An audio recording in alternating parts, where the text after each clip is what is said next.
Good afternoon, everybody.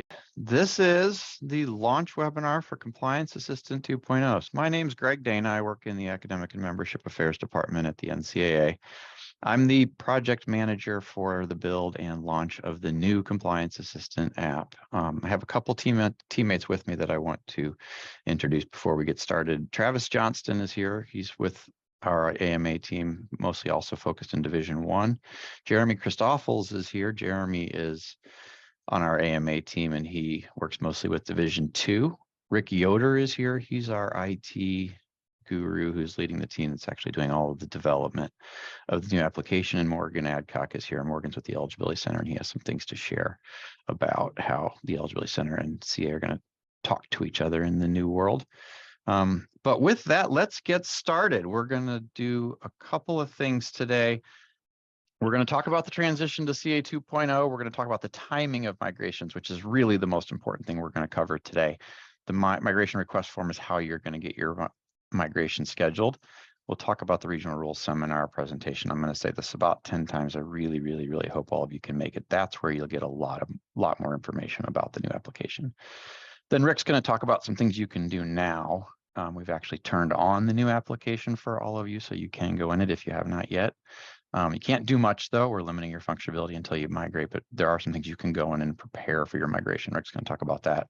And then, like I said, the Eligibility Center, also the Transfer Portal, and the other NCA apps are going to talk to CA 2.0 much better than the old systems talk to each other.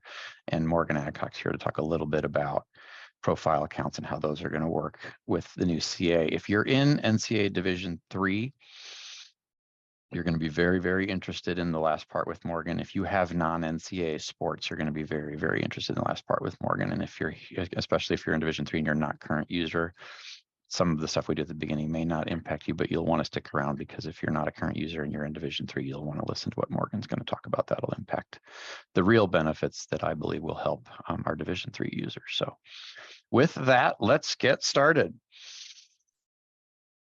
Okay, we are moving out of 1.0. So for those of you who've been around for a while, CA 1.0 was launched in the late 90s on 3.5-inch discs, and we used to mail them out from the national office, and it's been more or less unchanged since then. It's been evolving ever since, but it probably was time to update it 5 or 6 or 7 years ago. So we are updating it. Everybody who uses Compliance Assistant will move to CA 2.0. Compliance Assistant 1.0 will stay alive. You will be able to see your data because it's your data. It's not the NCA's data. So your data in 1.0 is not going away, but you won't work in it anymore after you migrate. You'll work in 2.0, and we'll bring forward, I think we're bringing forward 4 years so you can work with your current student athletes in 2.0. But you're not losing your 1.0 data, but you will lose access to the ability to manipulate it when you move to 2.0. We've been working on this project for about 5 years. Might be a surprise to some of you. We had a really strong start. We were hoping to get it out in 2021.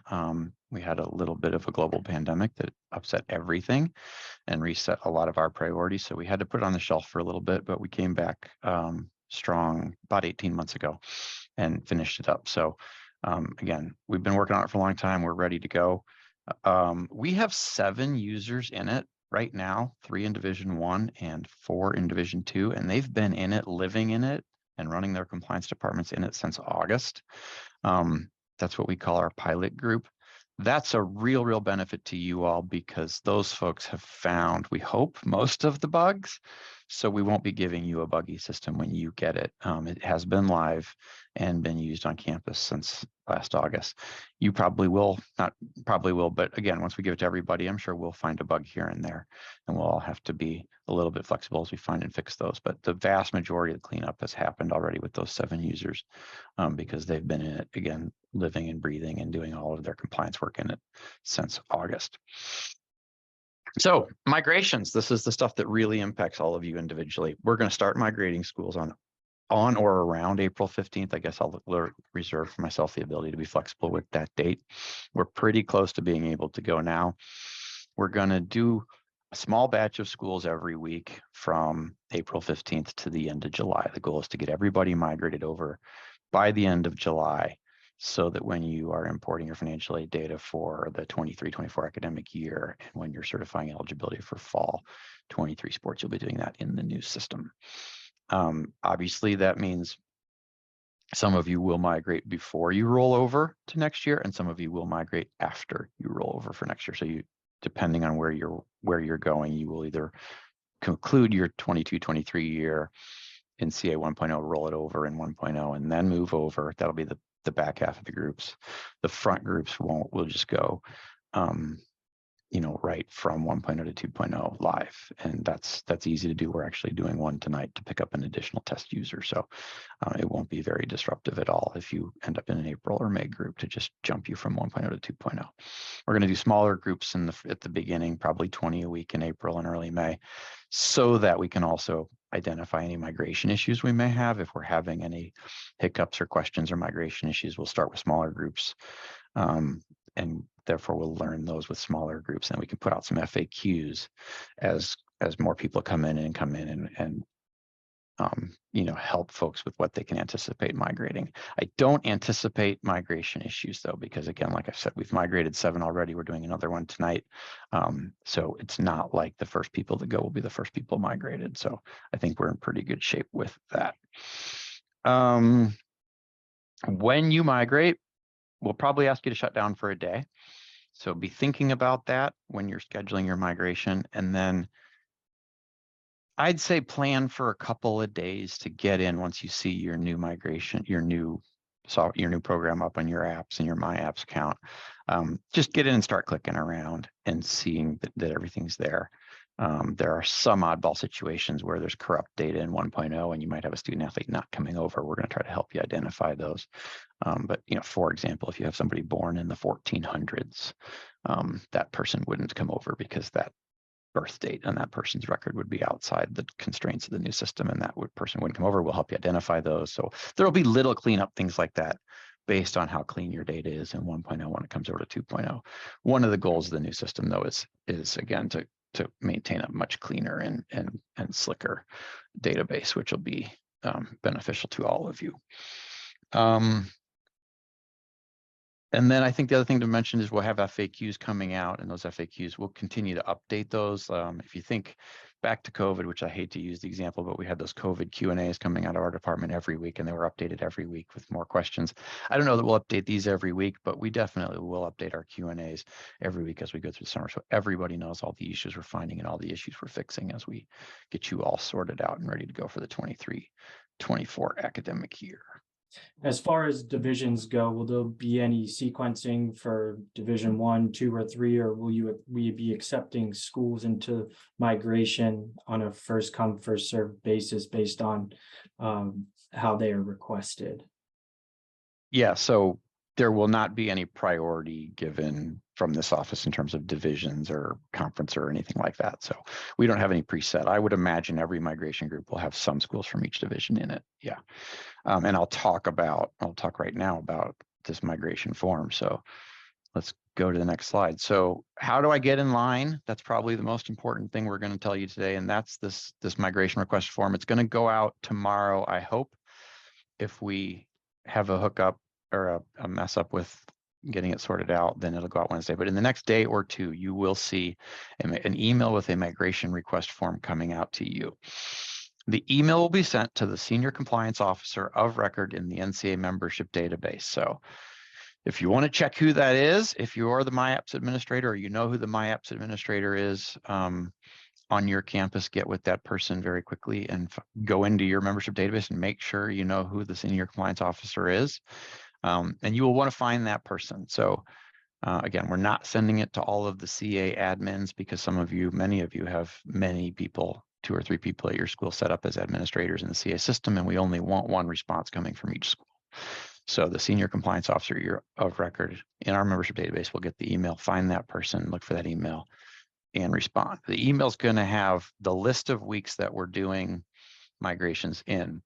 We're doing migrations almost every week from April 15th to the end of July. We're not doing them regional rules week. We're not doing the 4th of July week. There might be another week in there that we skipped just to take a kind of a deep breath and get our bearings before we moved on. But it's just about every week from April 15th to the end of July. So you'll go in and you'll select the 4 weeks that work best for you for migration.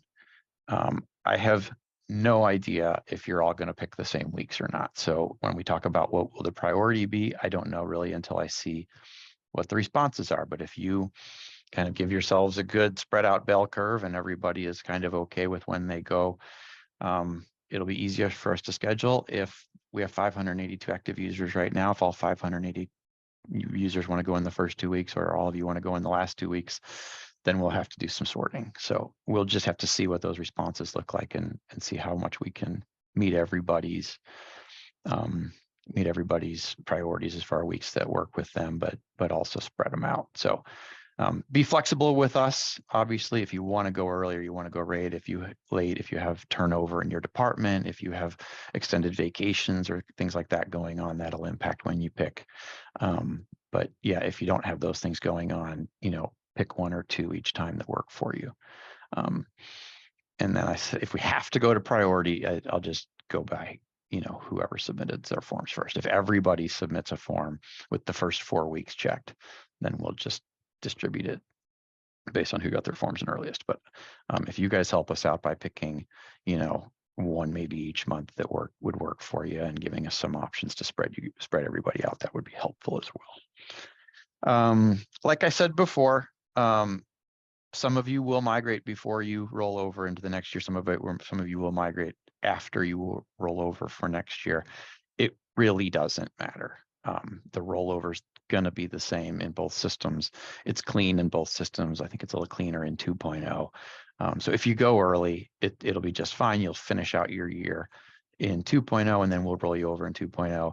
If you go late, you'll finish out your year in 1.0 and we'll roll you over in 1.0 and then bring the new year, the 23-24 academic year, as your first year in 2.0. Again, we've done both with our test schools. They both work fine. So it really, should not be a big concern to you. I don't know if the regional rules seminar grid is out in public yet. I'm going to tell you if it's not. I'm going to come out early and say on May 18th, which is Thursday at 1:15 p.m. is when we're doing our CA session. If you're a CA user, we really strongly encourage that you come to that session. It is immediately at the conclusion of the Division II programming, and that was intentional because we know Division II runs a track where everybody in Division II generally stays on the same program for the first day and a half or 2.5 days. I'm not sure exactly how long the D2 program goes, but it ends at noon on the 18th. So if you're in NCAA Division II, think about booking your flight later in the afternoon or evening of Thursday so that you can stick around for that 1:15 session for CA. We're going to demonstrate the system. If you migrated before, don't be afraid to migrate before. But if you haven't seen it, we'll demonstrate the system. We'll talk about migrations and how they've been going and what other issues we have. We'll talk about any FAQ stuff that we've learned from the early migrations for anybody who's going later. And then I hope we have time for a panel discussion. Again, I mentioned we had 7 users use it all year. And so I really hope we can use the last half of that hour to put those 7 friends of ours up on stage and let them tell you directly what they like about it, what they don't like about it, what issues they've had, and those kinds of things. But they've run it through its paces. They've done just about everything. They are in all the modules. They've done imports of financial aid data. They've done imports of eligibility data from their home systems.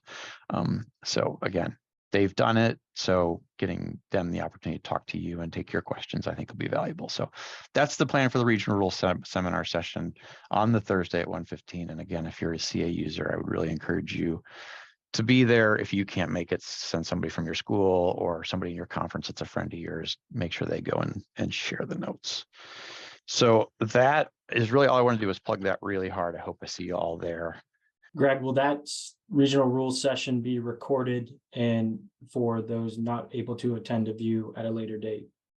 That is a great question. I have no idea. I would really like it to be. Thank you for putting that on my list. We will work on that and get back to you. But it's a great suggestion. If we're not recording all of regional rules, I will try to find a way to get that one recorded. One thing I wanted to mention too, as far as kind of transition aids that we're building for you before I give it to Rick to talk about what you have to do in advance. We are recording screencasts, so we'll have on the NCAA.org site and on the CA 1.0 resources, we're we're going to have probably 20, 25 little 5 to 10 minute screencasts in the new system with me or Travis or Rick or Jeremy, just clicking on things and showing you, how do I set up a calendar, an academic year? How do I set up my degree programs? How do I enter academic data? And what are some of the little differences between 1.0 and 2.0? So we're in the process of recording all those screencasts now. Those are going to be our primary educational efforts for getting you comfortable with the system. So those will be up, even if you're in the very first migration group, those screencasts should be up maybe a week before you migrate or around the time you migrate. Again, I don't think it's critical that they're up before you migrate because, again, we had 7 people migrate without ever having seen it before and they figured it out. But we're building those they'll help you. And again, if you're doing it in training, if you've got one really heavy user on your campus and you've got some other people coming in that help you from time to time, somebody in the registrar's office maybe gets in, financial aid gets in. If you got an unpaid intern that comes in the summer, you can use those as your training videos for the person on the part of the system that they'll be interacting with. So we're building all those and those should help you with your transitions. That is all I'm going to do as far as timing and scheduling. That was really as deep as we're going to go today. There are some things that you have access to do now that you can do before you migrate and should do before you migrate that Rick's going to show you that'll make when you land in 2.0 easier for you to get running. So I'm going to stop sharing my screen. I'm going to let Rick jump in and share his. Hello, everybody. I want to talk about a couple steps that need to happen for migration. The first step is to set up users in the SSO to give them right access. This is real similar to all the other NCAA apps that we have. You'll see that 2.0 is a lot more streamlined and simplified as compared to 1.0.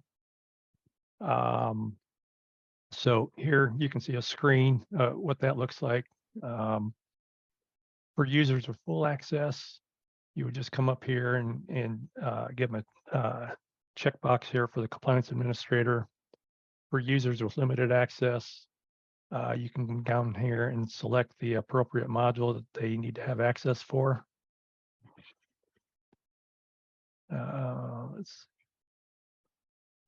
And also similar to what we have in CA 1.0, we have restricted access according to by sport. So that should look familiar. Okay, so the next step is there's just a couple things we want to do to make sure the student records are ready to be migrated. The first thing we found was we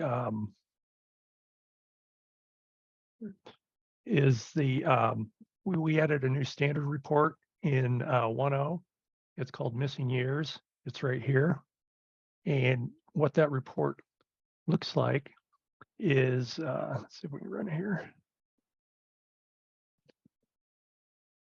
That will show any students that have data in a year, but they haven't officially been rolled over to that year.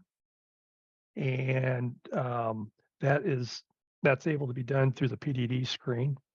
And for them to be considered for rollover for that year or for migration for that year, they'll need to be rolled over to that year. So that's just a normal rollover process. And this will go through and find any students that would need to be rolled over to be considered for that. The next step is over in CA 2.0 is where we want you to enter your major degree programs. This is the front page of CA 2.0. And from here, you would go to a member and go to degree programs. And this is something that as you get into today, this is the one section that you get in today that you can start adding your degree programs. And the way you do that here is you just set add degree program, put your program name in here, add the CIP code, credit hours, and what the program length is, and then that will add to the table here. After you get your programs entered, the next thing you can do is assign these programs to the students that are in the CA10 database. And how you do that is by clicking this button right here. And so we set this up to do it by team. So we'll pick a year. We'll pick a team, do a search. And what this is going to do is going to show the whole team, the whole roster at one time that you can go through and enter their degrees for them. So you come down here, you can pick one of the degrees you just entered, enter a date, and so on and so forth for the rest of the team. And that's it. After that is complete, there is one step left, and that is for the recruiting records. And for that, I want to go back to CA10 for a moment. And I'm going to go down here to a recruiting record. And for a recruiting record to be considered for migration, one of these following fields needs to be populated for each record. We either need a high school graduation date, or a 2-year college date, or this class drop-down populated. If we have those, then there should be no problems with getting the recruiting records migrated over to CA20. Okay, so after these steps are complete, you are ready for migration. There's nothing else you need to do. And I did want to touch on just a couple items for after migration, a couple of things that you'll need to check. So after you've been migrated, you'll need to go back to the member setup screen. And there's a couple things on here you just need to double check, because we don't know the exact values that your school uses, so you'll have to go in and put those in. The first item is the GPA required for graduation. We just kind of put a default value in, so you'll need to update that. The next thing you'll need to do is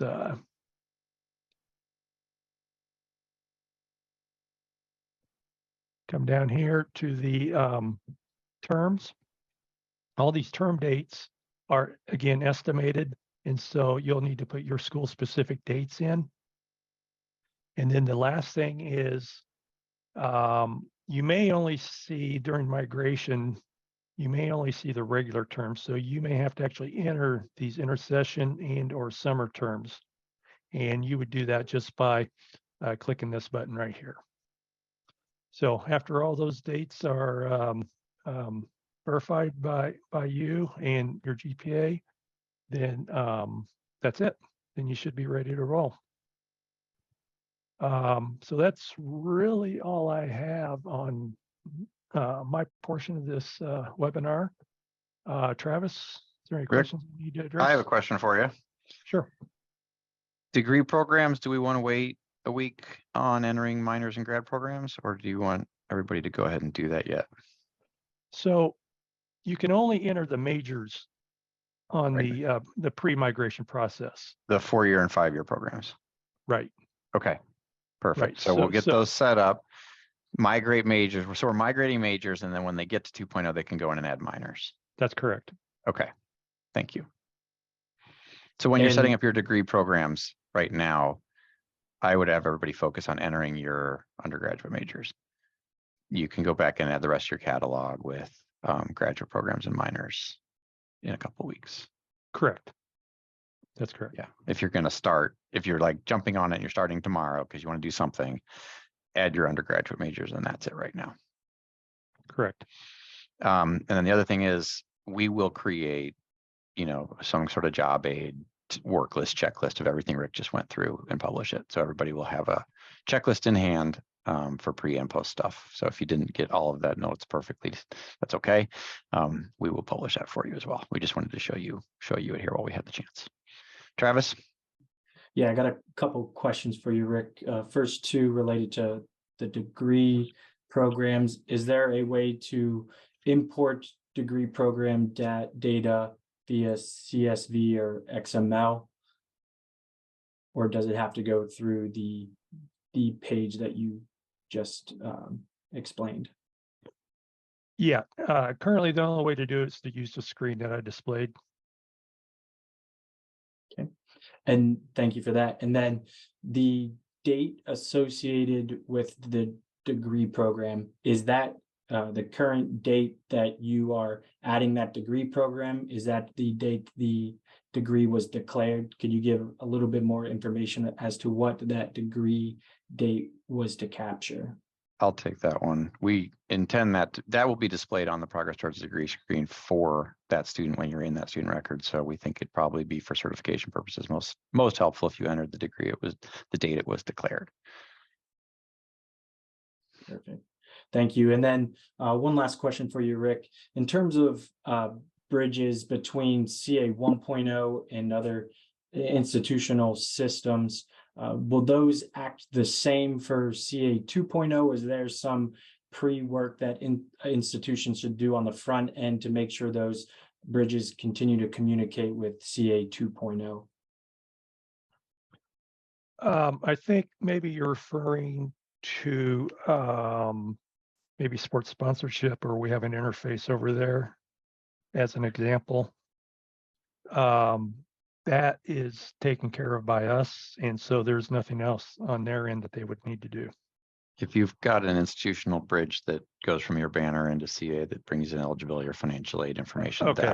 that will all have to be rebuilt. So we have an XML and a CSV file, and we can take both XML and CSV imports, but they're slightly different from CA 1.0. So your IT folks will have to get involved and use the new XML template and the new CSV template to get their information to 2.0. Okay. Yeah, that's correct. Awesome. Thank you. All right, Morgan Adcock from the Eligibility Center is up. And again, this is going to be important for you if you're Division III or if you have non-NCAA sports, but he's going to talk about profile accounts and bringing folks over from IRLs. And I think to tee him up, one point about the new system that I didn't give you before that I'd like to, though, is in 2.0, you will not be able to create a student, and you will not be able to import a student on your XML or CSV that creates at the NCAA to have one student record for each student athlete that runs through all of our systems. And that will help us facilitate all of our systems talking to each other better, which they will do significantly better in the new environment.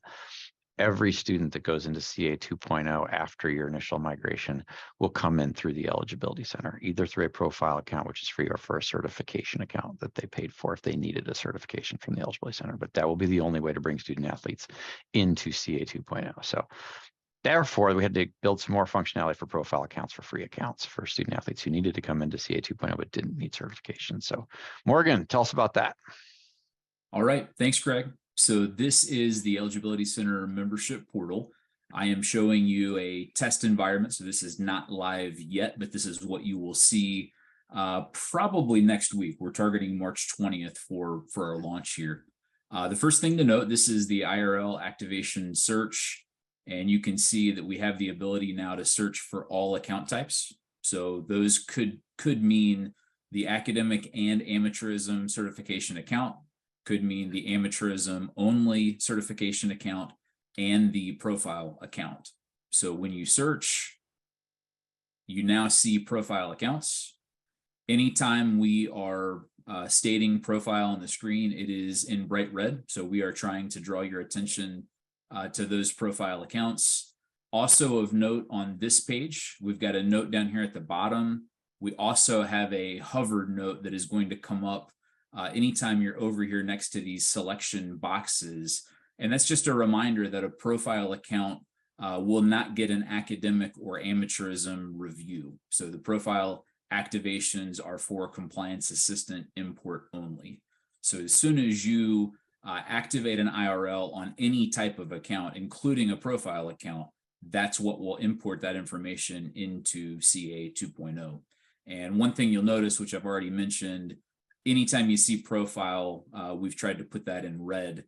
There are some notes in various places that have the word profile in it.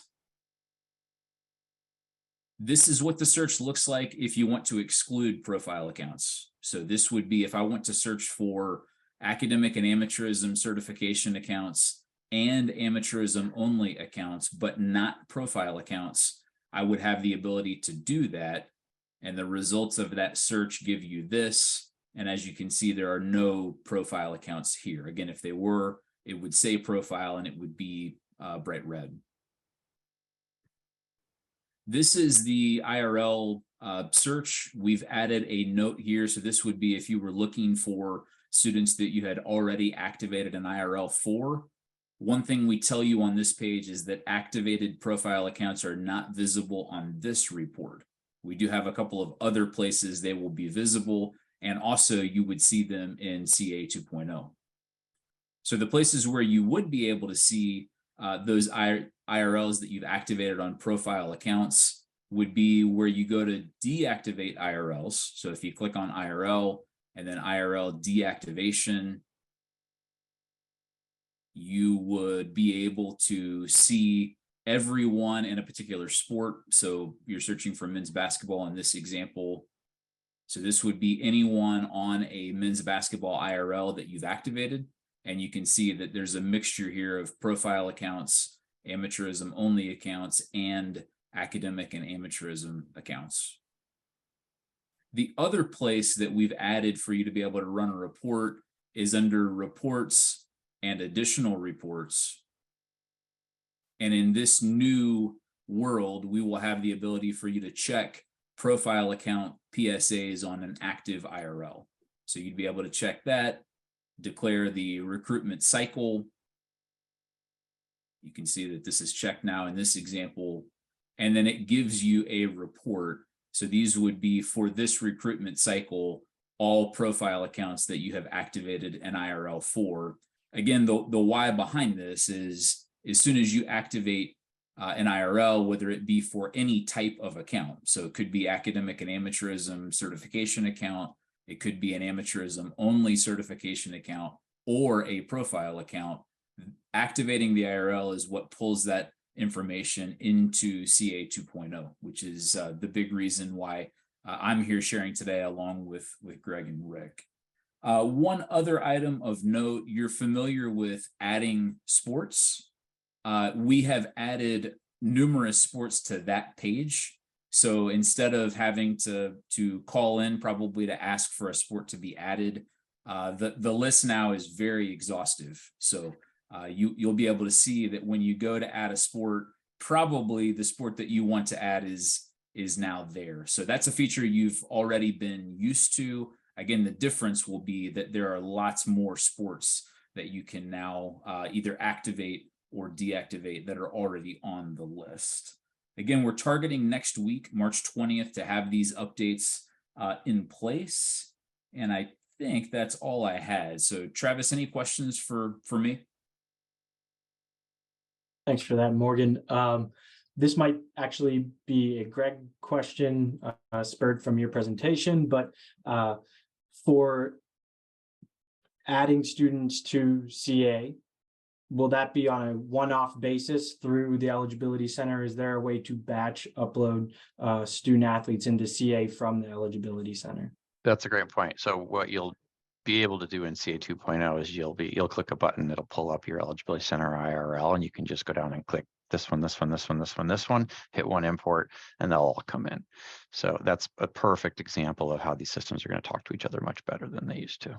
So I think just to underscore, if you're in Division 1 or 2 and you have a non-NCAA sport, if you've got a men's crew, a lightweight football, a sailing, you'll want to have those students going in making profile accounts. Again, the ones you have in 1.0 will come over, but your ones coming into your school next year will want to be in the Eligibility Center with profile accounts so you can import them. If you're in Division 3, the little bit of interaction we've had with Division 3 is that if you're willing to have all of your student athletes and all your recruits go in and make profile accounts, you can just import them all at the click of a button, and you have rosters and place to record medical form certifications and certifications of their eligibility and all those kinds of things, just at the tip of your fingers without having to do any data entry. So we think that's a service for you all in both of those camps who were, again, having to enter those by hand in the past. So that sounds like the list of things we wanted to cover before we close it up. Travis, is there anything else in the 100 questions or more that we got that we should cover today?